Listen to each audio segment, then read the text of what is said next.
अस्सलाम वालेकुम, मेरा नाम डॉक्टर मारिया है और मैं बच्चों की डॉक्टर हूँ। और आज का हमारा जो टॉपिक है वो है colic pain in babies. Colic pen क्या होती है, इसके क्या कॉजेज होते हैं, इसके क्या साइन एंड सिम्टम्स होते हैं, इसकी मैनेजमेंट कैसे हो सकती है।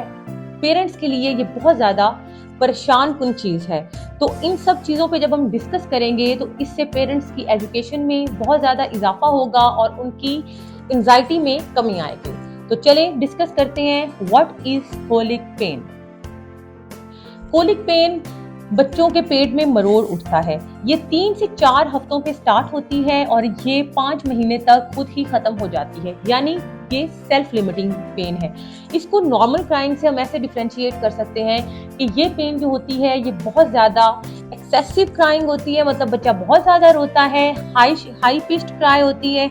इसमें बच्चा अपनी फिस्ट को क्लोज कर लेता है, अपनी बॉडी को अकड़ा लेता है, अपनी बैक को आस्ट कर लेता है, अपनी नीज को अपनी चेस्ट के करीब ले आता है। बच्चे का फेस बहुत ज़्यादा रेड हो जाता है। तो ये इस तरह हम कोलिक पेन को डिस्क्राइब कर सकते हैं। कोलिक पेन को डिफाइन करने के लिए हमारे पास रूल ऑफ 3 होता है। Greater than 3 hours per day, greater than 3 days per week and for greater than 3 weeks. तो फिर अगर ये रूल ऑफ 3 हमारा कंप्लीट होगा तो हम कहेंगे कि बच्चा जो है वो कोलिक पेन का शिकार है। इसके कॉजेज क्या हो सकते हैं? कोलिक पेन एक्सेसिव गैस की वजह से होता है। बच्चों की गट जो है वो इमेच्योर होती है, यानी उसकी जो आंतें हैं वो इस तरह सही तरह से डाइजेस्टिव ट्रैक्ट मैच्योर नहीं हुआ होता। उसमें गैस या तो ज्यादा बन जाए या फिर गैस सही तरह से निकले ना, तो ये कोलिक पेन की वजह बनती है। 6 महीने तक बच्चे की खुराक जो है वो दूध होता है। दूध जब गट में जाता है तो उसके ऊपर बैक्टीरिया एक्ट करता है और उसकी वजह से क्या होता है कि गैस ज्यादा रिलीज होती है और बच्चा कोलिक पेन का शिकार होता है। एक्सेसिव फीडिंग की वजह से भी गैस जो है वो ज्यादा बनती है, क्योंकि ज्यादा दूध जाएगा ज्यादा गैस बनेगी। बच्चा जब बहुत ज्यादा फीड से पहले रोता है तो उसकी वजह से क्या होता है कि एयर अंदर जाती है। जब एयर अंदर जाती है तो उसकी वजह से एब्डोमिनल डिस्टेंशन हो जाती है, उसकी वजह से गैस बन सकती है और बच्चा रो सकता है। इनएडिक्वेट फीडिंग की वजह से भी गैस ज्यादा बन सकती है। वो कैसे बन सकती है कि हमारा जो स्टमक है उसमें गैस्ट्रिक एसिड होता है, उसकी वजह से भी गैस बनती है। या फिर बच्चे की गैस रिलीज नहीं हो रही। माएँ जब बच्चे को सुपाइन पोजीशन में लिटा के फीड करवाती हैं तो उस पोजीशन में क्या होता है कि बच्चे की गैस जो है वो रिलीज नहीं हो रही होती और बच्चा जो है वो कोलिक पेन का शिकार हो जाता है। या फिर ये है कि जब आप बच्चे को फीड करवाएं तो आप उसको सही तरह से बर्फ नहीं दिलवा रहे। जब आप उसको सही तरह से बर्फ नहीं दिलवाएंगे तो उसकी गैस रिलीज नहीं होगी, बच्चा इरिटेटेड होगा और कोलिक पेन का शिकार होगा। अच्छा, एक तो ये कॉजेज हो गई कि गैस या तो ज्यादा है या गैस नहीं निकल रही।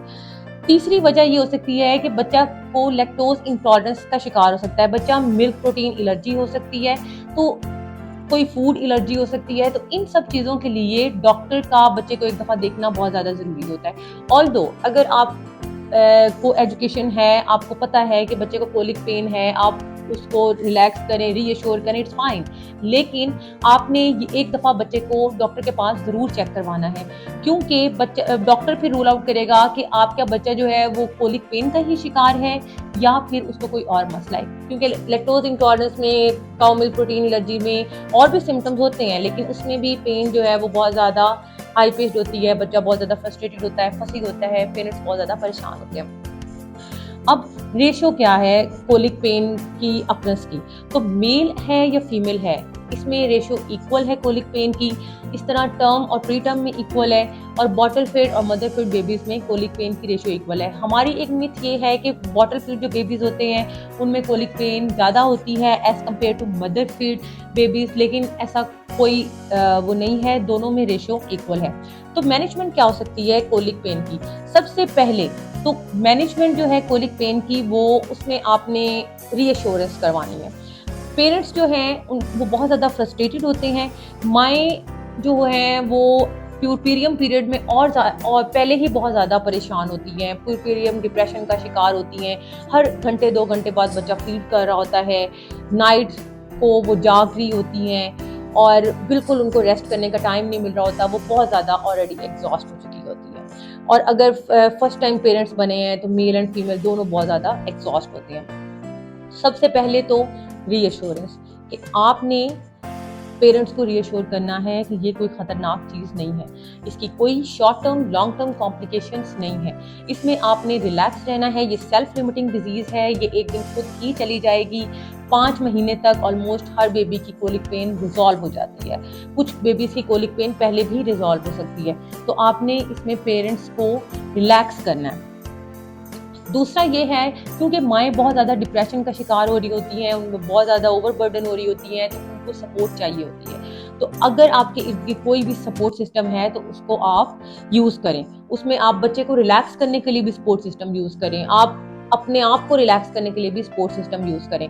अब कोलिक पेन में सूदिंग रेमेडीज़ क्या हो सकती हैं? आप बच्चे को वॉक पे लेके चले जाएँ, बच्चे को गाड़ी में बिठाएँ, आप जो कर सकते हैं ना बच्चे को रिलैक्स करने के लिए आपने करना है। उसमें आप बच्चे के साथ प्ले कर सकते हैं, आप बच्चे को बाहर ले जा सकते हैं, आप बच्चे को अच्छी तरह बर्पिंग कर सकते हैं कि बिल्कुल वो रिलैक्स हो जाए, आप उसका मसाज कर सकते हैं, आप उसको वार्म बाथ दे सकते हैं। सोने से पहले अगर बच्चा वार्म बाथ ले लेता है तो उसकी वजह से क्या होता है कि बच्चा जो है वो बहुत रिलैक्स हो जाता है, और सो के बच्चे बहुत ज़्यादा रिलैक्स होते हैं। एक चीज़ आपने ज़रूर ज़हन में रखनी है, वो ज़्यादा देर सोते हैं, तो आप बच्चे को अगर सोने से पहले वार्म बाथ देंगे ना तो वो बहुत रिलैक्स होकर आराम से सो जाएगा।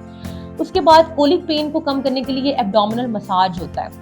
एब्डोमिनल मसाज जो है उसमें क्या होता है कि आपने उसको सर्कुलर मोशन में एब्डोमेन के ऊपर ना बेबी के आपने सर्कुलर मोशन में अपने हैंड्स को मूव करना है, उससे बच्चे की गैस को रिलीज होती है। या फिर जो लेग्स है उसकी जो मूवमेंट है वो साइकिलिंग मूवमेंट करनी है, आपने साइकिलिंग मूवमेंट करनी है और उस तरह आपने बच्चे की गैस को रिलीज करना है।